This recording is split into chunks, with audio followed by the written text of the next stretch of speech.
Hello friends, my kitchen my રેસિપીમાં આપનું સ્વાગત છે। આજે આપણે બનાવીશું ટૂટી ફ્રૂટી કેક। ના ઈંડું ના ઓવન છતાં પણ ખૂબ જ સોફ્ટ એવી આ કેક બનીને રેડી થશે। બજાર કરતાં ખૂબ જ સસ્તી અને સારી એવી સોફ્ટ સ્પોન્જી કેક આજે આપણે ઘરે બનાવીશું। જો રેસીપી સારી લાગે તો લાઈક અને વધારે ને વધારે શેર કરજો। અને જો તમે હજુ મારી ચેનલને સબસ્ક્રાઈબ ન કરેલ હોય તો સબસ્ક્રાઈબ કરી બાજુનું બેલ બટન દબાવવાનું ભૂલશો નહીં, જેથી કરીને તમને મારા નવા વિડીયોનું નોટિફિકેશન મળતું રહે। તો ચાલો હવે આપણે આજની રેસીપી શરૂ કરીશું। સુપર સોફ્ટ સ્પોન્જી ટૂટી ફ્રૂટી કેક બનાવવા માટે આપણે સૌપ્રથમ મેંદો લેશું। તો મેંદો આપણે 1 અને અડધી એટલે કે 1.5 વાટકી જેટલો મેંદો લેશું। તો આપણે વાટકીના માપથી આ કેક બનાવીશું। તો 1.5 વાટકી જેટલો મેંદો આપણે આ રીતે એક બોલ લેશું, તેના ઉપર આ ટાઈપની ગળણી સેટ કરશું અને તેમાં મેંદો એડ કરશું। મેંદાને એડ કર્યા પછી તેમાં આપણે બેકિંગ પાવડર અને બેકિંગ સોડાનો ઉપયોગ કરશું। તો 1 ચમચી આપણે બેકિંગ પાવડર લેશું અને અડધી ચમચી જેટલો બેકિંગ સોડા લેશું। આ પ્રોસેસ આપણે ખાસ કરવાની હોય છે કેક બનાવતી વખતે, જેથી કરીને મેંદામાં બેકિંગ પાવડર અને બેકિંગ સોડા સારી રીતે મિક્સ થઈ જાય। હવે ચમચીથી આ રીતે આપણે તેને ચારી લેશું। તો રેડી છે। હવે આપણે તો કેકને બેક કરવાની હોય છે, તો અહીંયા આપણે ગેસની ફ્લેમ ચાલુ કરી અને એક જાળદાર તપેલામાં આપણે આ રીતે મીઠાને સેટ કરી દઈશું। અને તેના ઉપર કોઈ પણ સ્ટેન્ડ ના હોય આ પ્રકારનું તો તમે વાટકી પણ રાખી શકો છો। તો સ્ટેન્ડ અને મીઠું ગરમ થવા માટે આપણે તેના ઉપર છીબું ઢાંકી દઈશું અને ગેસની ફ્લેમને લો કરી દઈશું। તો આ પ્રોસેસ ચાલે છે ત્યાં સુધી આપણે આગળની બેટર માટેની પ્રોસેસ શીખીશું। હવે આપણે એક પેનમાં તેલ લેશું। તો 1 કપ જેટલું આપણે તેલ લીધેલ છે। તો માંડવીના તેલ હોય તો તેમાં સુગંધ આવે છે, પણ અહીંયા આપણે એ જ તેલનો ઉપયોગ કરશું જેમાં સુગંધ ન આવતી હોય। તો હવે તેમાં આપણે ખાંડ એડ કરશું। તો લગભગ અહીંયા મેં 5 ચમચી જેટલી ખાંડ લીધેલ છે। હવે તેને સારી રીતે આ રીતે મિક્સ કરી લેશું। તો તેને આ રીતે ફેટવાનું છે। તો 1 મિનિટ તમે ફેટશો તો એકદમ ક્રીમી જેવું સ્ટ્રક્ચર એનું રેડી થશે। સારી રીતે ફેટ્યા પછી હવે તેમાં આપણે દૂધ એડ કરશું। તો સરસ ફેટાઈ ગયું છે। હવે એમાં થોડું થોડું આપણે દૂધ એડ કરતા જઈશું અને તેને આ રીતે ફેટીશું। તો થોડું થોડું દૂધ નાખતું જવાનું અને આ રીતે તેને હલાવતું રહેવાનું।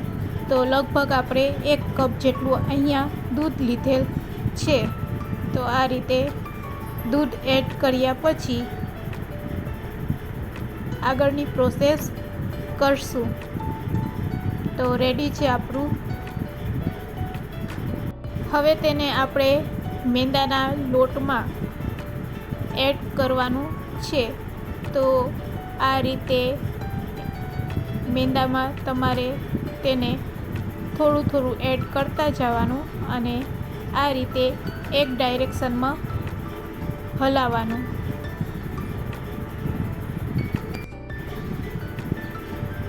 આ રીતે આપણે એડ કરતા જવાનું અને બેટરને રેડી કરશું. એક ડાયરેક્શનમાં તેને આ રીતે ફેટીશું. જરૂર લાગે તો આ રીતે દૂધનો ઉપયોગ તમે કરી શકો છો. તો મને થિકનેસ લાગતી હતી તો મેં ફરીથી તેમાં દૂધ એડ કરી અને એક ડાયરેક્શનમાં તેને આ રીતે ફેટી લેશું. વધારાનું અડધો કપ જેટલું દૂધની જરૂર પડેલ છે. તો બસ આ રીતનું બેટર આપણે રેડી કરશું. તો તેને ચેક કરવા માટે આ રીતે તમારે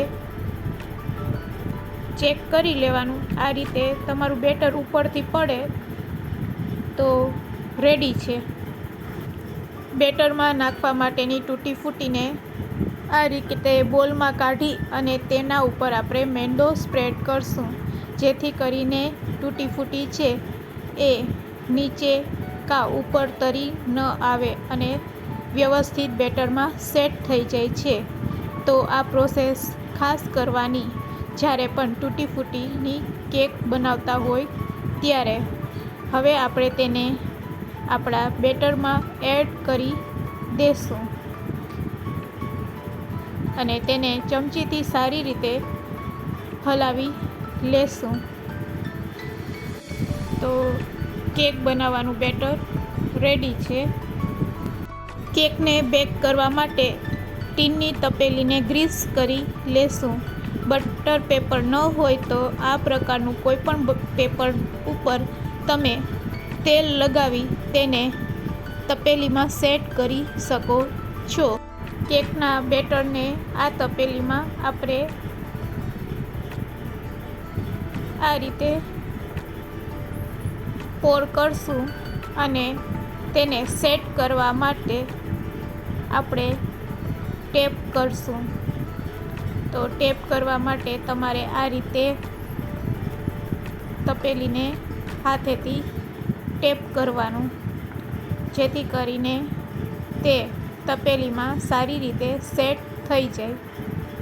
તેને બેક કરવા માટે આપણે ઓવનનો ઉપયોગ કર્યા વગર આ તપેલાને આપણે ગેસ ઉપર 15 મિનિટથી રાખેલ છે. તો આપણું તપેલું સારું એવું ગરમ થઈ ગયું છે.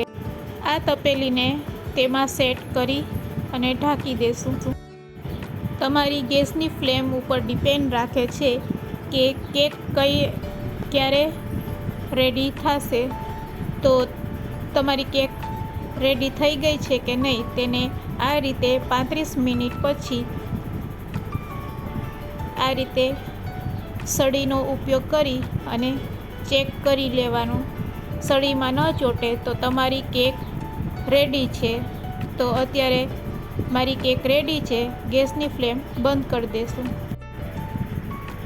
તો હવે આ રીતે તપેલીને ટેપ કરશું એટલે કેક નીકળી આવશે. તો તમે જોઈ શકો છો એકદમ પરફેક્ટ કેક આપણી બનીને રેડી થઈ છે. હવે તેના ઉપરનું પેપર આપણે દૂર કરી લેશું. હાથેથી દબાવીને હું તમને બતાવું છું કે આપણી કેક કેટલી સોફ્ટ રેડી થઈ છે. તો એકદમ પરફેક્ટ કેક બનીને રેડી થઈ છે. તેને કટ કરીને પણ તમને બતાવું. તો એકદમ પરફેક્ટ માપ સાથે એકદમ સોફ્ટ સ્પોન્જી કેક આપણી બનીને રેડી છે. બાળકોની ફેવરેટ એવી કેક રેડી છે. સસ્તી અને સરસ એવી ઘરે કેક રેડી છે. તો એકવાર જરૂરથી તમે બનાવજો. આ રીતે કટ કરી અને તમે ચા સાથે પણ તેને લઈ શકો છો. તો રેડી છે આપણી સોફ્ટ સ્પોન્જી કેક. એકવાર જરૂરથી ટ્રાય કરજો.